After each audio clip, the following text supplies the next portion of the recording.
Let me tell you something about being a police officer in South Jersey. I've been on the force since I was 23, and for the most part, it's not the constant adrenaline rush people imagine. My county is usually quiet. The worst we get are disturbance calls or the occasional shoplifting, with something more serious only popping up once in a blue moon. I've worked every shift imaginable, and I can tell you, the night shift always brings the weirdest calls. But one night, it was dead silent. I was just cruising down a quiet, pitch-black road, woods pressing in on both sides, when my headlights caught a reflection tail lights, not on the road, but on the grass. As I got closer, my blood went cold. The driver's side door was wide open. I veered onto the grass, slowing down, fully expecting to offer assistance. But then I saw him. Someone stepped out of the car, stood there for a single, haunting second, and then bolted into the dark woods. I immediately radioed in a code for a suspicious person and vehicle. With my flashlight beam cutting through the darkness and my hand on my holster, I approached the car. In a situation like this, you have to expect the worst. I reached the open door and looked inside, half expecting to find someone else, but the car seemed empty. Instead, I was hit with a foul, overwhelming stench. It smelled like a rotting animal. I called out into the woods, "Is anybody there? Do you need assistance?" I stepped to the tree line, sweeping my flashlight, but saw nothing. That's when I went back to the car for a closer look. On the passenger side floor and the rear seats, I found them, piles of blood-soaked tissues and paper towels. They were completely saturated, a deep, dark red. And then, I heard it footsteps, crunching in the woods. I spun around, flashlight blazing, and yelled, "Come out of the woods now!" I didn't see anyone, but someone was definitely hiding in there. A deep voice echoed from somewhere beyond the trees. I couldn't make out the words. My heart hammered in my chest as I responded, "Show yourself. Are you hurt?" I prepared to unholster my gun, moving closer. "Are you hurt?" I demanded again. Silence. That voice I heard, it didn't sound like someone in pain, someone bleeding out. So why run from the police? Something was way off. I radioed for immediate backup. As I investigated further, I noticed the car had no license plates. And when I looked in the back seat, I found something that made me almost puke from pure shock. There was something heavy, wrapped in a bloodied paper towel. With my gloves on, I carefully unwrapped it and found a severed human hand. It took me a hot second to even process what I was looking at because it was completely soaked in dark, congealed blood. This situation just exploded from a 5 to a 10. I got on the radio and declared a possible murder, urgently calling for all available units. I flipped on my cruiser's lights to guide them in. When backup arrived, we did a thorough search of the woods, looking for any blood trails, any sign, but there was nothing.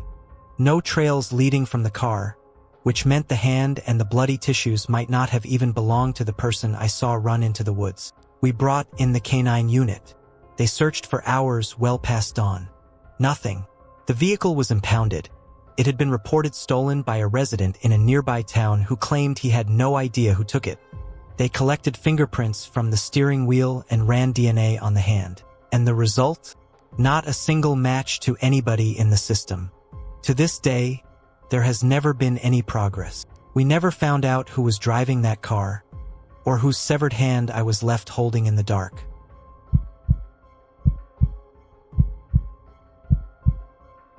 Now, my partner and I work in a specific unit of the sheriff's department. We handle tethers, or ankle monitors.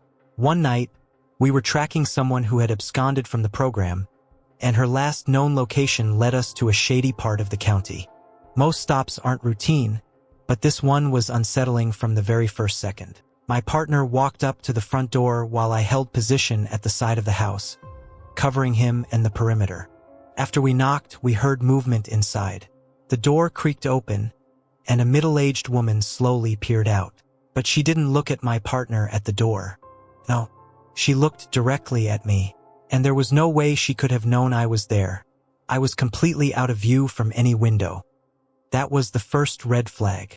Most people answer the person at their door, not stare into the darkness at the side of their house first. After a tense moment, she let us in. We asked if she knew Camille, the person we were searching for. She just mumbled something like, "She was here." And then, things went from 0 to 100 in a heartbeat. This woman dropped to her hands and knees and started scooting across the floor, screaming for Camille. It was immediately clear she had severe mental issues, and we figured Camille might be a caretaker. We knew the situation was completely off, but we had to search the house. The entire time, this woman followed us, never getting up, just scooting and wailing for Camille. It was around 8 p.m., pitch dark outside, and inside, only a single light was on. There were no TVs, no electronics of any kind. The house had this oppressive, strange feeling to it. The layout of this older home was a nightmare. It had about 4 bedrooms and 2 floors, but every time I left a room, I swear I ended up in a part of the house I hadn't just been in. I'd enter a hallway and suddenly be completely disoriented, like I'd stepped through some kind of dimensional gap. And this woman, she would just appear right behind me without making a single sound. I was starting to question my own sanity. At one point, we went upstairs. It looked like a normal second floor with bedrooms. We tried to open the first door, but it wouldn't budge. Felt sealed shut, like it had been painted over. After forcing it, it swung open to reveal not a bedroom, but a grim, dusty attic. If you remember that scene from Paranormal Activity where the guy finds the picture in the insulation, that's exactly what it looked like. Just storage, exposed insulation, and a single old light bulb with a pull string hanging down. The whole time, the woman was just sitting at the bottom of the stairs, watching us, occasionally screaming for Camille. After what felt like an hour of searching this labyrinthine house, going in circles through rooms I swore I had just left, we called it and cleared the property. But here's the kicker. According to dispatch, we were only there for 20 minutes. Felt like we were trapped in there for over an hour. And as we drove off, the woman was now standing perfectly still right in front of the door, just staring at us with hollow eyes. I don't know what was more unsettling. The late hour, the lady scooting and screaming, her silently appearing behind me, or that final, chilling stare. We have never, ever returned to that house.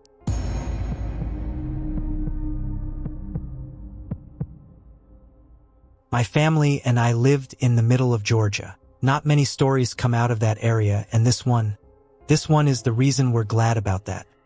This comes from my cousin, Bob, who's been a police officer for 5 years. He joined the force bright-eyed and optimistic. You know? He genuinely wanted to make a difference. One day, they got an alert from a house somewhere between Macon and Roberta. According to Bob, it was a place people thought had been abandoned for years that should tell you everything about its state.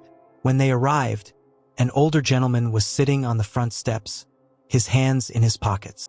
Bob and his partner approached, and they were immediately alarmed to see the man was sobbing, muttering to himself over and over about how awful it was. They tried to question him, but the guy was completely incoherent. It took them only seconds to realize he was utterly traumatized. As his partner called for another car, Bob drew his gun and made the decision to enter the house. The smell that hit him was overpoweringly rancid. The kitchen and living room were a total wreck. The owners were clearly hoarders.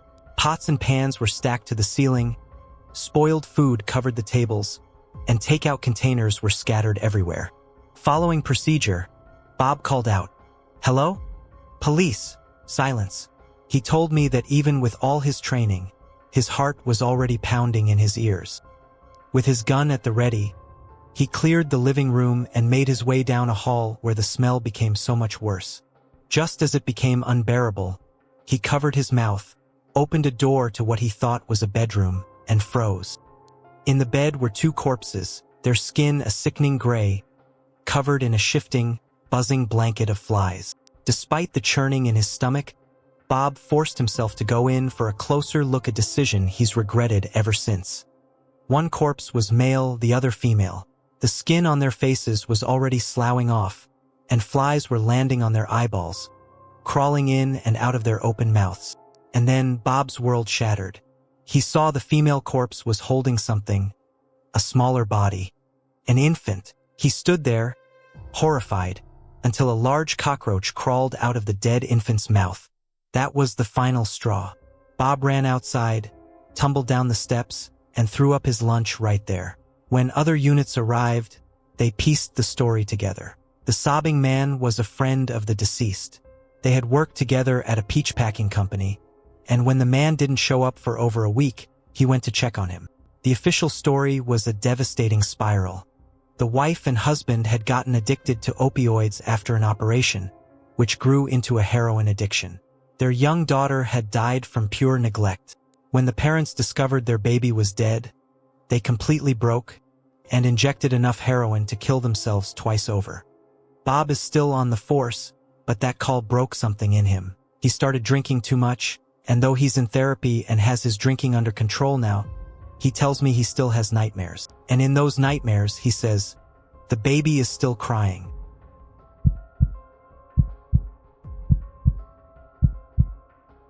I once responded to a call that started as a possible breaking and entering. A young woman, living alone, called in a sheer panic. She said she came home to find a broken window downstairs, but nothing seemed stolen. She couldn't find anyone inside until she went upstairs to bed. That's when she thought she heard footsteps moving around downstairs. And then her call disconnected. She wouldn't pick up any of our frantic callbacks. I took the call and arrived at the little house. I knocked on the front door. Nothing. I knocked again, rang the doorbell. Still nothing. A third time, I banged loudly on the door, ringing the bell over and over. Complete silence from inside. I wasn't waiting around. I circled the house and found the busted window big enough for someone to crawl through with ease. I stuck my head into the dark house and yelled, "It's the police!" Total silence. I radioed dispatch that the house was quiet and that more officers were on the way, but my gut told me I couldn't wait. I declared I was going in through the window, and I climbed through, glass crunching under my boots as I drew my gun. I announced my presence, shouting through the house. I heard nothing in return. Remembering the woman said she heard the footsteps downstairs while she was upstairs, I carefully made my way to the staircase. I wasn't stomping, but I wasn't trying to be silent either. I had no idea what I was walking into.